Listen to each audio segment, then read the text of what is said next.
She screamed that the tractor was ruining her sunset meditation aesthetic, then had the audacity to call a tow truck on it, in the middle of planting season.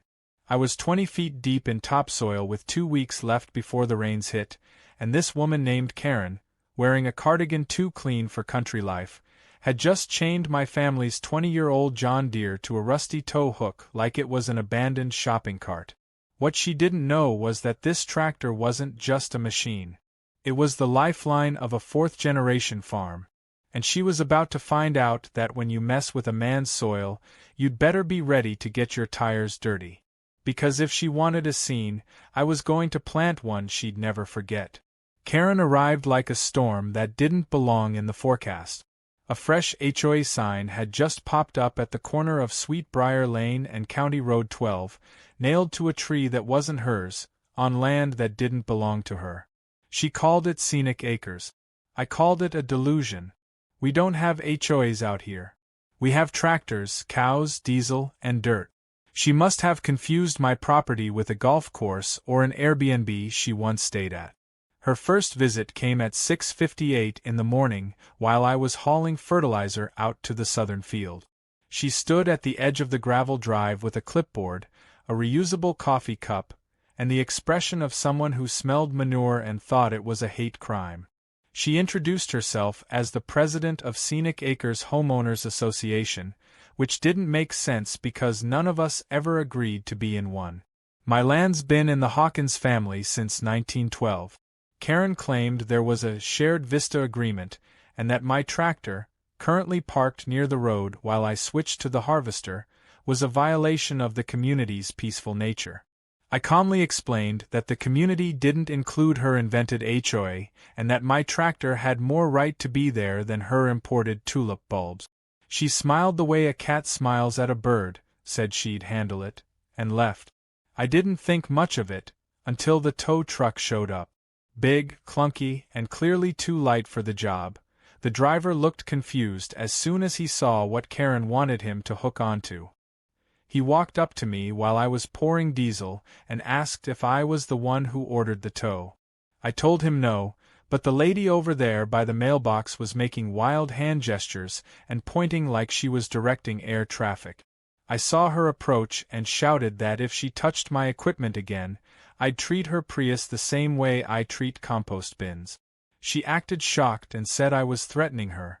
The tow guy paused, not wanting any part of this circus, and started backing away. But Karen, being Karen, convinced him to at least try. He backed in, hooked one end to the front axle. The minute the cable got tension, my cousin Tucker, who had been watching from the barn, walked over with his phone and began recording.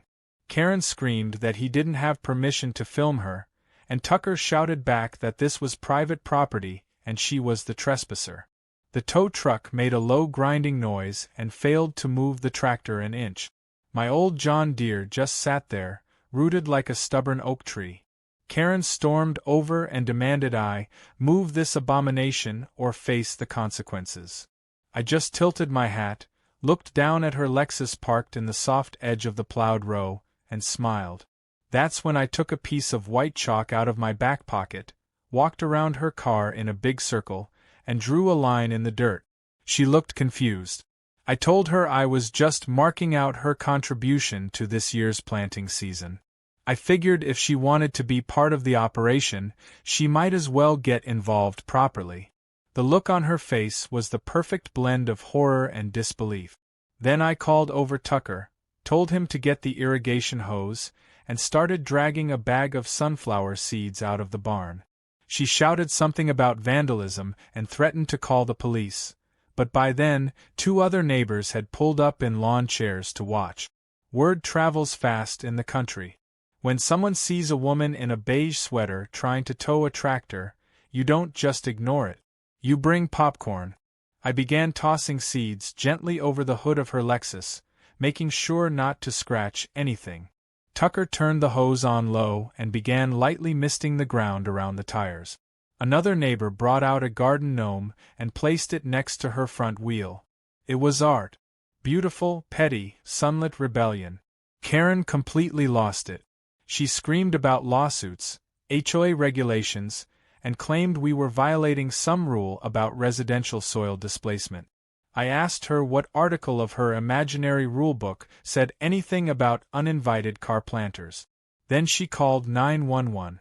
I knew the dispatcher, my cousin Patty. Within 5 minutes, Deputy Harold Tinsley pulled up and stepped out of his cruiser. He took one look at the scene, asked me what I was doing, and I said, straight-faced, that I was planting perennials in a newly available metal planter. Harold walked over to Karen. He listened, nodded slowly, and then asked if she had any documentation showing this was her land or if the vehicle was towed under any legal order. She had none. Just a bunch of printed-out pages from a template HOA form she probably found online. Harold handed them back and said calmly, "Ma'am, you're trespassing. And this is an active agricultural site. You're lucky he's just using sunflower seeds." Karen looked like she was going to explode. Her face turned beet red and she stomped back to her car, only to realize that her front tires were now partially sunk in freshly watered dirt. A mistake she made all on her own when she parked on tilled land without knowing it. The tow truck guy had already left. Harold helped her call a real tow company, one that specialized in vehicle retrieval from difficult terrain. The neighbors, meanwhile, had brought lemonade and were now discussing which kind of flowers might look best on the Lexus if we let the seeds take. A few even offered to come by later with their own planters to match. Karen sat on the hood of her car like she was stranded in the wilderness, making phone calls and muttering to herself about legal action and the HOA board. There was no board. There was just Karen, and her fantasy that this patch of dirt was her suburban kingdom. By the time the second tow truck arrived 2 hours later, the story had already gone viral. Tucker uploaded the video to a local farming group, which reposted it with the title "When City Karen Tries to Tow a Tractor." Within the hour, it had 100,000 views. Someone added slow-motion effects to the part where Karen screamed while sunflowers bounced off her windshield. It was glorious. As the sun dipped low over the hills and the tractors started lining up for another pass, I couldn't help but look at her and think, this ain't over. Not by a long shot. She just declared war during planting season, and I had a whole lot of dirt and time on my side. The next morning started with the unmistakable hum of a drone overhead, buzzing like a nosy mosquito just above the barn roof. I'd barely finished my coffee when Tucker came sprinting down from the porch, flapping his arms like he was trying to swat it from the sky. "She's back," he shouted. And she brought air support. Sure enough, Karen was standing at the edge of her imaginary HOA boundary, which now featured 2 new laminated signs stuck in the dirt with plastic stakes. The signs read Scenic Acres HOA, private neighborhood, no farm equipment beyond this point. One of them had been nailed directly into an old cedar post that marked the Hawkins family line for nearly a century. The other had been duct-taped to my mailbox, which I intended to remove later with a sledgehammer. Karen had escalated. Not only had she returned, but she now had help. A woman in oversized sunglasses stood beside her, peering into a clipboard and nodding every few seconds as if she was appraising a condemned building. I'd later learn her name was Doris. She was Karen's new self-appointed compliance officer, a retired parking enforcement worker with a vendetta against anything that didn't smell like lavender or plug into a charger. She carried a whistle, a digital camera, and the air of someone who took dog-walking curfews way too seriously. They were a terrifying duo, Karen with her delusions of HOA supremacy and Doris with her notebook full of citations no one recognized. I watched as Karen pointed toward my barn and dictated to Doris, who scribbled furiously while holding a printed rulebook that looked suspiciously like it had been stapled together at Office Depot just that morning. Apparently, I was now in violation of several new regulations. Unauthorized agricultural operations within view of public access roads, offensive odors related to compost storage, and visual obstruction due to oversized machinery. I chuckled and shouted across the field, "You forgot to mention the rooster noise ordinance." Tucker let out a laugh from the barn window, and I could see the compliance officer squinting hard at the henhouse like it might be hiding contraband. Instead of answering, Karen held up her phone and announced that she was live streaming our conversation to her HOA Facebook page. I asked her how many followers she had. She proudly said 37. I said that was about how many cows I had in the east pasture. She didn't appreciate the joke. She snapped a picture of my truck, jotted something down in her little book, and then declared she would be issuing a formal HOA fine. I asked her to clarify under what legal authority she thought she could do that, considering my land was outside any HOA boundary. She waved a packet of poorly highlighted maps in my face, muttering something about overlay jurisdictions and communal quality rights. That's when I realized Karen had no clue what she was doing, but she was willing to fake it all the way to court if necessary. That afternoon, I went to town to speak with Sheriff Tinsley. He'd already seen the videos. His deputy's bodycam footage of the so-called tractor standoff had made its way to a couple of law enforcement training forums, and the sheriff was laughing so hard he nearly choked on his chewing gum. He confirmed what I already suspected. Karen had filed 3 nuisance reports in the last 24 hours.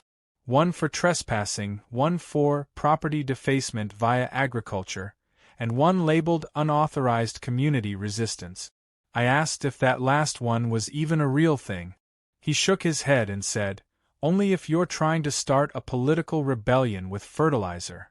I showed him the photos of her new signs and the drone footage Tucker captured of Karen placing private neighborhood decals on fences that didn't belong to her. Sheriff Tinsley agreed to start documenting the behavior in case we needed to file harassment charges. I thanked him, grabbed a couple of fence post markers from the supply store, and headed back home with a plan. If Karen wanted to play territorial games, she was going to need a crash course in rural land law, and I was more than happy to teach it with a shovel and a few well-placed sprinklers. Back at the property, I found Karen's Lexus parked even deeper in the dirt than before, this time on the opposite side of the field, surrounded by a fresh batch of lawn stakes. She was standing beside it in full gardening gloves, throwing wildflower seeds into the air like she was blessing the land. Apparently, she had taken inspiration from yesterday's sunflower incident and was now trying to beautify the boundary zones with what she called an HOA harmony line. She said it would help improve resale value for the whole community. I reminded her again that there was no HOA and no community, just her, me, and a bunch of cattle that couldn't care less about resale value. She ignored me. Doris showed up again, this time with a yellow vest and a megaphone. She read off a list of new violations. Something about non-regulated irrigation flow and unsanctioned storage sheds visible from the public lane. I decided that was the final straw. With Tucker's help, we loaded the truck bed with hay bales, a scarecrow wearing Karen's printed HOA flyer as a vest, and a full sack of bird seed. We drove it right up to the line she had staked and began unloading. Every time she yelled, "You can't do that," I asked her to show me the ordinance. She didn't have one.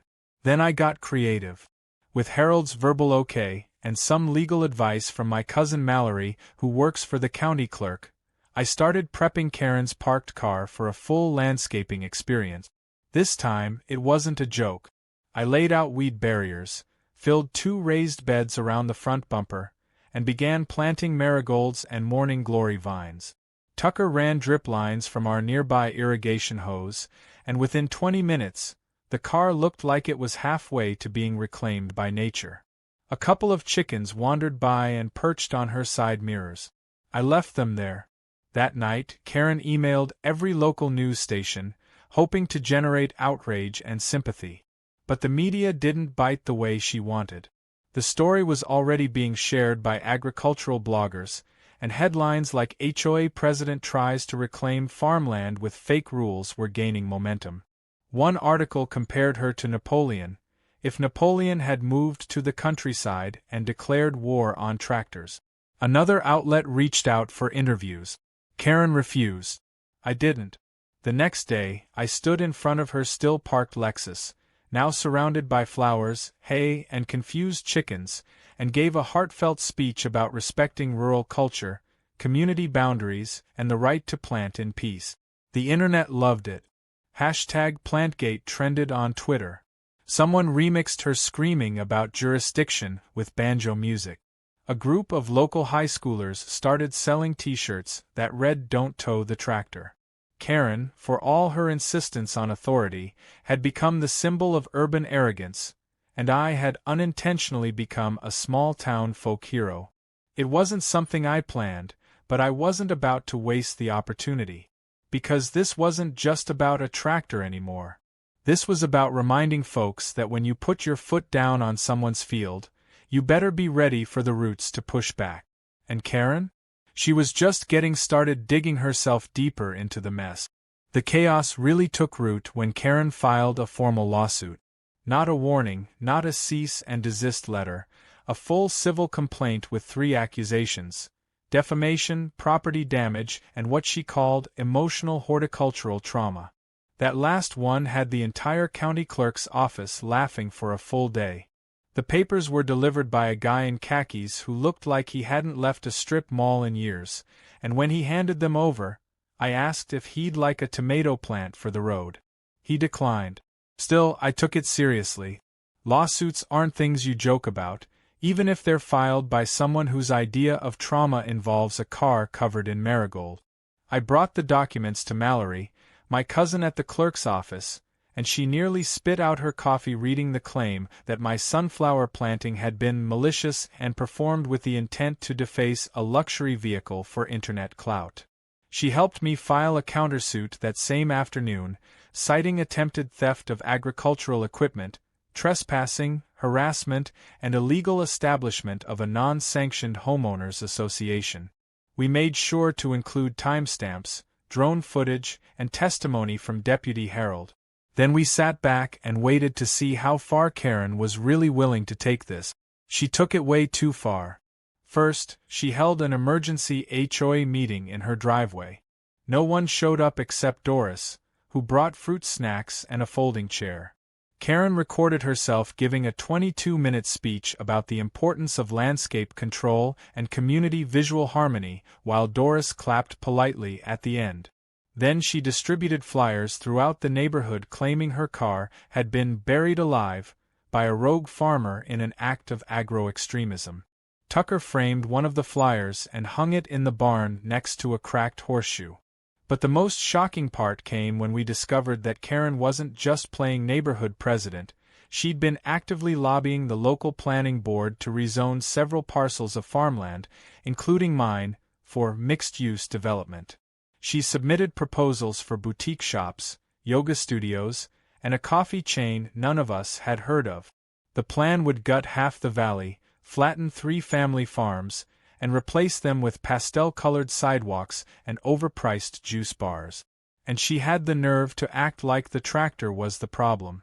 I found out through a contact on the board, a guy named Earl whose daughter I'd helped years ago when her dog fell into a drainage culvert.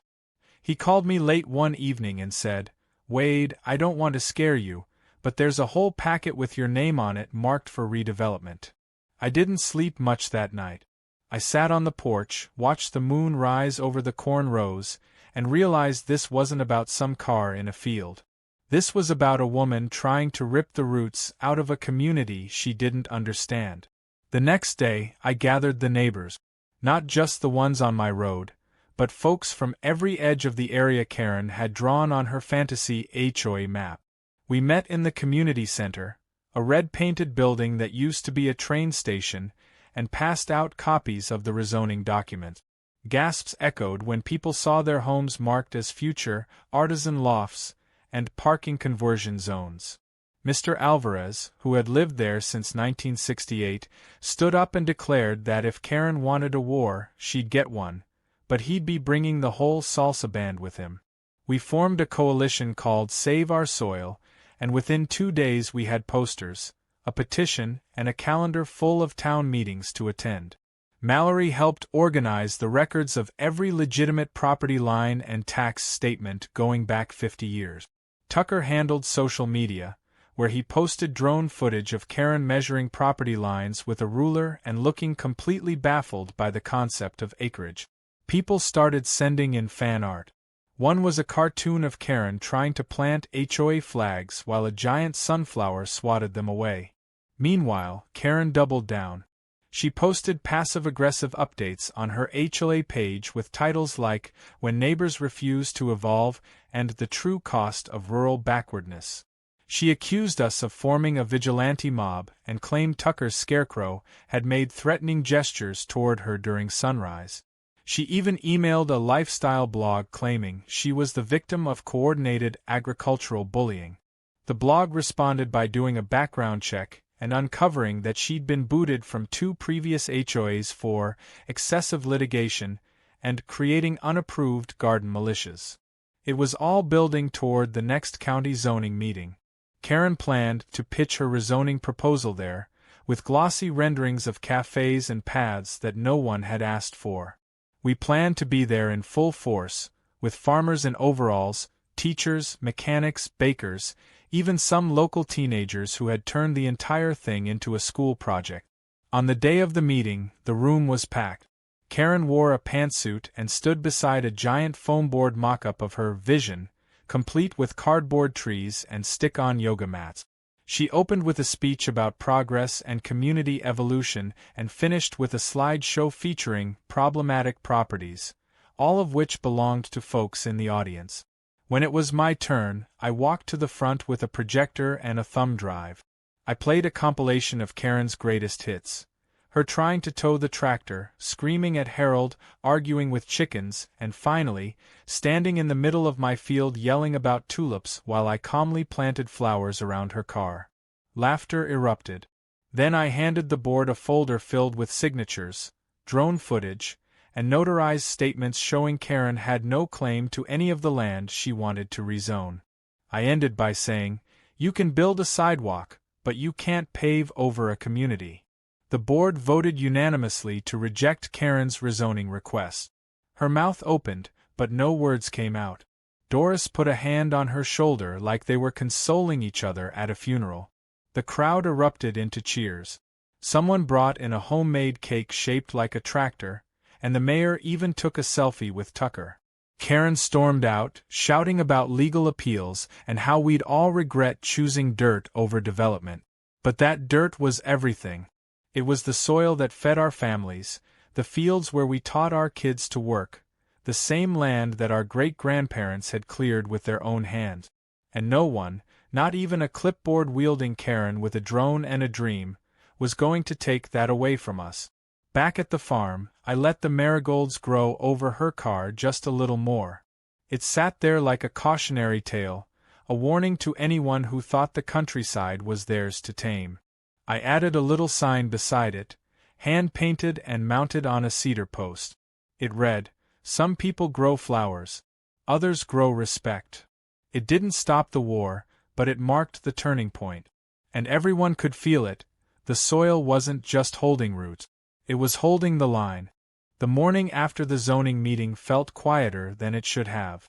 The birds still sang, the wind still swept across the fields, but something about the air felt charged, like a summer storm waiting just off the horizon. Karen had been humiliated in front of the entire county, her rezoning dreams squashed like a bug under a boot, but no one thought she'd go away quietly.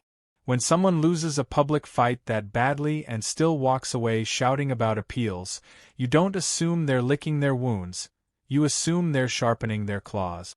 I didn't have to wait long to find out what she was planning. Around noon, I got a call from a neighbor on the far edge of my property line. He said he'd seen a suspicious landscaping crew roll in after sunrise. Unmarked trucks, loud engines, and a couple of guys walking around like they owned the place. I grabbed my keys, hopped in my pickup, and drove straight out there. Sure enough, just beyond the ridge of the east field, 3 men in neon vests and cheap sunglasses were setting up cones and unloading equipment like they had a job to do. One of them was starting a chainsaw. Another was hammering stakes into the ground. I parked hard enough to spray gravel and stepped out with a voice loud enough to rattle birds out of the trees. I asked what they thought they were doing, and the guy with the clipboard mumbled something about a work order. I asked to see it. He handed me a crumpled printout that claimed it was an authorized project to enhance rural aesthetics through controlled vegetation removal and soil leveling. The name at the bottom? Karen Mayweather.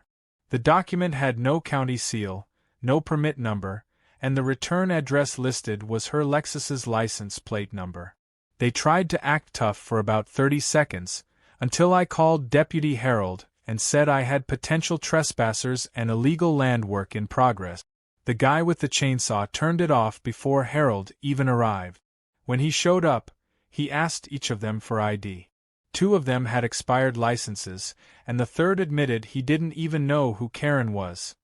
He'd been told they were working for a real estate developer doing early ground prep for a new wellness village. That's when it clicked. Karen had gone underground. Her new strategy wasn't legal appeals or Facebook posts. It was sabotage. Harold took their statements, had them escorted off the property, and told me to keep my trail cams rolling. That night, Tucker and I went out and installed motion sensor floodlights around the perimeter of the field. We mounted cameras to fence posts, put up reflective tape along the back roads, and even rigged a few fake security boxes with blinking red lights just to mess with anyone snooping around. We weren't taking chances. Karen had shown her hand. If she couldn't win through law or influence, she'd try to wear us down with chaos. The next few days were quiet again, but only on the surface. We started noticing strange things. Small sections of irrigation pipes had been unscrewed or tampered with. A few rows of seedlings were trampled one morning, not by deer or cattle, but by human shoes. Even one of our compost bins had been flipped. Tucker and I checked the cameras and caught blurry figures in the distance, clearly people, but always hooded or backlit. It was clear Karen wasn't working alone anymore. She had help. Whether she paid them or convinced them this was some holy war for suburban purity, we didn't know. But we weren't just dealing with one entitled woman anymore. This had turned into something bigger. So we brought in the community again. That Sunday, instead of church service, we held a town gathering at the farm. People brought food, folding chairs, even a bluegrass band. We called it the Sunflower Stand, half celebration, half war council. I stood on the back of my flatbed truck and told everyone exactly what was happening, from the sabotage to the phony landscaping crew to the tampering with irrigation. Everyone was angry, not just for me but for what it meant. Karen had crossed a line, not just legally but morally. And now we were going to draw one back. We set up shifts to monitor the property overnight. Each neighbor took a few hours, driving or walking the roads, making sure nothing else went down in the dark. One guy even brought his hunting dogs and patrolled the edge of the wood. Within 2 days the attempts stopped. Whoever Karen had helping her had clearly gotten scared off. But that didn't mean we were done. I had something else planned. Something she wouldn't see coming. A week later, I finally finished the monument. It started as a joke, just some flowers around her Lexus. But with help from the local high school's art teacher and a few welding buddies from town, we built something more permanent. We installed a wooden arch over the car with vines that naturally curled around it. Set up a walking path lined with placards that told the story, how Karen tried to tow a tractor, how she trespassed, how she tried to bulldoze her way into a development dream and failed. We called it the Garden of Resistance. Kids came and took pictures. Tourists driving through on scenic routes stopped to take selfies. Someone even left a gnome dressed like a lawyer holding a citation book. I didn't hear from Karen for a few days after that, but I knew it was getting to her. Then one morning, a shiny black car pulled up and out stepped a man in a suit who looked like he'd rather be anywhere else. He handed me another stack of legal documents. Karen was filing a claim against the county itself now, alleging collusion with radical farm insurgents. I laughed, signed the receipt, and tossed the envelope on the porch table. The claim was so absurd it didn't even merit a response. But just to be safe, I made sure every interaction going forward was caught on camera and documented down to the second. That week, a reporter from a major news outlet called me. Said they were working on a story about land disputes, urban sprawl, and entitled newcomers disrupting rural life. They wanted to feature my farm.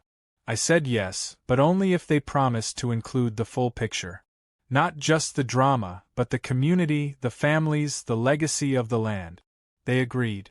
When they arrived with their cameras and microphones, I took them on a tour of the fields, showed them the drone footage, the scarecrow gallery, the planted car monument, and even the town archive of Karen's fabricated HOA memos. It was more than enough material for a week-long special. When it aired, it lit up the internet again. People who'd never set foot on a farm were cheering from their apartments. Celebrities retweeted it. Farmers from across the country messaged to say they dealt with the same kind of arrogant newcomers. But what made it worth it was the reaction from the local council. After seeing the coverage, they announced a new ordinance banning unauthorized HOAs and zoning proposals without full public review. They even passed a right to rural use policy, protecting existing farms from unapproved development interference. Karen had tried to change the valley with blueprints and bulldozers. We changed it with flowers, fences, and the truth. And when I walked out that evening to water the marigolds around her now motionless Lexus, I couldn't help but smile. The car hadn't moved in weeks. It was part of the field now, covered in color and peace. I even heard a rumor that someone had submitted it as a potential art piece to the state fair. If it got accepted, I'd have to tow it out myself, maybe with the very same tractor she tried to remove. Now that would be justice with a full circle. The final storm didn't come with thunder. It came with subpoenas, a long chain of emails, and a court date circled in red on the calendar like a crop ready for harvest. Karen had exhausted every petty tactic, from fake HOAs to sabotage, from rezoning scams to rogue landscaping crews. Now she was banking everything on the last gasp of legal warfare, a civil case filed against me for defamation, property damage, and public humiliation. The filing itself was so bloated it looked like someone had taken a college dissertation and shoved it through a thesaurus. She listed emotional trauma, reputational damage, psychological fatigue, and even something she called eco-anxiety induced by non-consensual rural aesthetic violations. My lawyer laughed so hard she had to excuse herself. Still, we took it seriously. You don't walk into court unprepared, especially not when someone like Karen is throwing every wild accusation she can. I spent the next week gathering evidence, organizing witness statements, curating the mountain of video clips, photos, zoning maps, and HOA notices she had flung around like seeds in the wind. Tucker created a highlight reel of her most absurd moments, from the tow attempt to the infamous scream at the scarecrow. Mallory prepared a binder that looked like it could stop a bullet. My community didn't just stand behind me, they brought backup. When the court day arrived, the room was packed. Locals filled the back rows. Some wore overalls. Some wore suits. Someone even wore a shirt that read "Don't tread on my tractor." Karen arrived flanked by two lawyers who looked like they hadn't touched grass in years. She wore a blazer too stiff for a rural courtroom and carried herself like she was about to address the UN. I nodded politely. She ignored me entirely. The judge, a man with a reputation for no-nonsense rulings, asked for opening statements. Karen's lawyer began with a speech so dripping in dramatic flair it might have passed for a monologue at a high school theater production. They painted Karen as a visionary, a woman trying to improve a forgotten community, only to be mocked, terrorized, and publicly disgraced by a so-called farmer who had orchestrated a smear campaign using plants and internet trolls. I had to bite the inside of my cheek to keep from laughing when he claimed the planted flowers around her Lexus had permanently altered her relationship with personal transportation. Then it was our turn. My attorney, a soft-spoken woman named Rachel who grew up on a wheat farm and had zero patience for nonsense, stood calmly and began laying out the facts. She displayed the timeline. Karen's arrival, her made-up HOA, the fake citations, the attempt to tow an essential piece of equipment during planting season. She presented the zoning board's records, the false landscaping orders, the drone footage of her trespassing, and the video of her threatening to rebrand the valley with upscale civility. The judge didn't say much, but I saw him raise one eyebrow when Rachel played a short clip of Karen declaring, "These tractors are visual terrorism." Witnesses took the stand.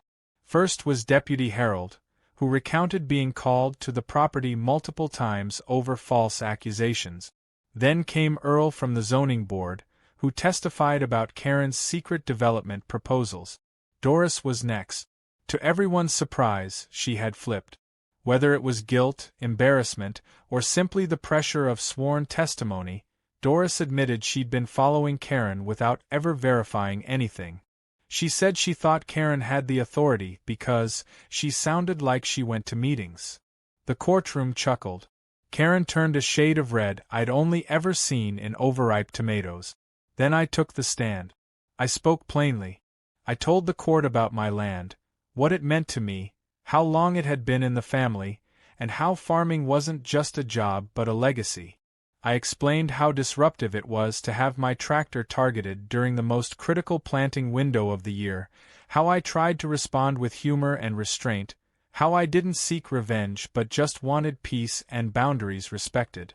I admitted the planted car display was cheeky, even a little theatrical, but it was rooted in truth. The kind that blooms when arrogance tries to pave over tradition. After closing arguments, the judge took only 30 minutes before returning with a verdict. Karen's entire case was dismissed. Not only that, but the judge also ordered her to pay all legal fees, including those accrued by the county in responding to her baseless zoning requests. He declared the HOA fraudulent, her enforcement claims illegitimate, and her development campaign misleading and reckless. Then, in a moment I'll never forget, he looked directly at Karen and said, "You tried to cultivate control in a place where community already thrives. And you failed because you never bothered to plant roots." The courtroom erupted. Not in noise, just a deep, collective breath of satisfaction. Karen didn't make eye contact with anyone. She collected her bag, her papers, and her dignity, what little of it remained, and walked out with her head down. That was the last day anyone saw her in town. The Lexus remained. No one touched it, not even the county. It sat like a monument, halfway grown into the field, covered in seasonal blooms and freshly painted with a coat of vine-friendly sealant. Kids still came by on weekends to take pictures. Local artists used it as inspiration for paintings and installations. Eventually, a folk singer wrote a ballad about it called "The Car That Got Planted." It hit the local charts. The town didn't go back to how it was. It grew stronger. The HOA scare made us talk more, organize better, protect each other. Save Our Soil became a permanent part of the community, hosting events, sharing resources, even helping younger farmers understand property law. We created new signs too. Real ones. Handmade wood signs posted at the edge of town that read, "No fake HOAs, no trespassing, no Karening." Months later, I got a letter in the mail from someone with a return address from a quiet suburb 3 states away. Inside was a simple note. It read, "You won. But you also taught me something I didn't expect to learn. I thought control meant improvement. Turns out, it just means loneliness. Keep the flowers blooming." It wasn't signed, but the handwriting was unmistakable. I folded the letter, placed it in the barn office drawer, and never told anyone I'd received it. Some battles end with an apology. Some with silence. This one ended with growth. I didn't move her car. It still sits there, planted where it was never meant to grow. But every season I add something new, a wreath, a vine, a string of lights during the winter. Because some stories don't just get buried. They bloom, wild and unforgettable, in the places where people tried to control what they never understood. And if anyone ever asks me why there's a Lexus growing sunflowers in my field, I just smile and say, that's what happens when you try to tow a tractor during planting season.